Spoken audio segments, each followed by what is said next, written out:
लग्नानंतर होईलच प्रेम याच्यामध्ये आज एवढा भारी ट्विस्ट आहे ना, की हे पाहिल्यानंतर तुम्हाला वाटेल की आता नेमकं जीवाचं होणार काय आहे आपल्या नंदिनीच्या हातून.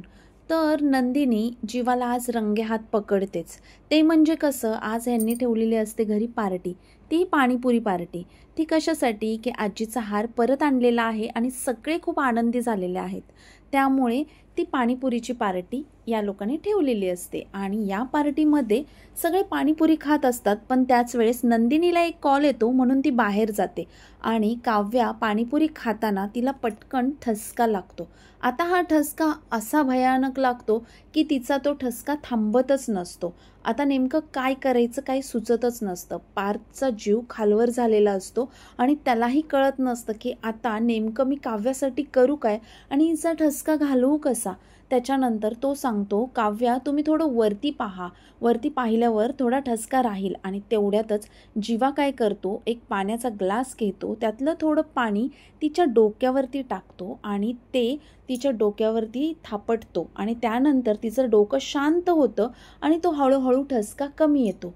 पण नेमकं होतं काय, आता हा ठसका कमी तर आलेला आहे आणि तिला बरं पण वाटत आहे. पण हा सगळा प्रकार आपली नंदिनी पाहते आणि नंदिनीला खूप मोठा प्रश्न पडतो की हा सगळा प्रॉब्लेम तिचा काव्याचा घरातल्यांनाच माहिती आहे, मग जीवाला कसं माहिती पडलं आणि जीवाने हा प्रयोग कसा काय केला. म्हणून ती आपल्या जीवाला विचारते की हे सगळं तुम्हाला कसं काय माहिती, आमच्या घरातल्यांव्यतिरिक्त ही गोष्ट कोणालाच माहिती नाही आहे. मग तेव्हा जीवा तिच्याकडे पाहतो आणि त्यालाही खूप भीती वाटते की आता या प्रश्नाचं उत्तर मी कसं देऊ. आता हे बोलल्यानंतर पार्थसुद्धा त्याच्याकडे शंकेने पाहू लागतो. पार्थलाही विचार येतो की बरोबर आहे, ही गोष्ट याला कशी काय माहिती, आता नंदिनीच्या प्रश्नाचं उत्तर हा कसा देणार. आता जीवा एवढा घाबरलेला आहे की त्याच्या हातामध्ये जे काचेचं पाण्याचं ग्लास असतं ते पाण्याचं ग्लास त्याच्या हातून खाली पडतं आणि तो घाबरून जातो. आता हे घाबरल्यानंतर काव्याला सुद्धा तोच प्रश्न पडतो की आता नेमकं करायचं काय आणि जीवा उत्तर काय देईल.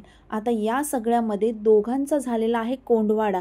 पण तुम्हाला काय वाटतं, ही बाजू आता जीवा सावरून घेईल की नंदिनी समोर या दोघांच्या प्रेमाचं सत्य समोर येईल. दोघंही खूप घाबरलेले आहेत की आता ताईला उत्तर काय द्यायचं आहे आणि नंदिनी विचार करते की यांना कसं माहिती. तुम्हाला काय वाटतं हे तुम्ही कमेंट्समध्ये कळवा. आणि व्हिडिओ आवडला असेल तर व्हिडिओला लाईक करा, चॅनेलला अजून सबस्क्राईब केलं नसेल तर सबस्क्राईब करा. पुन्हा भेटू नवीन अपडेटसोबत.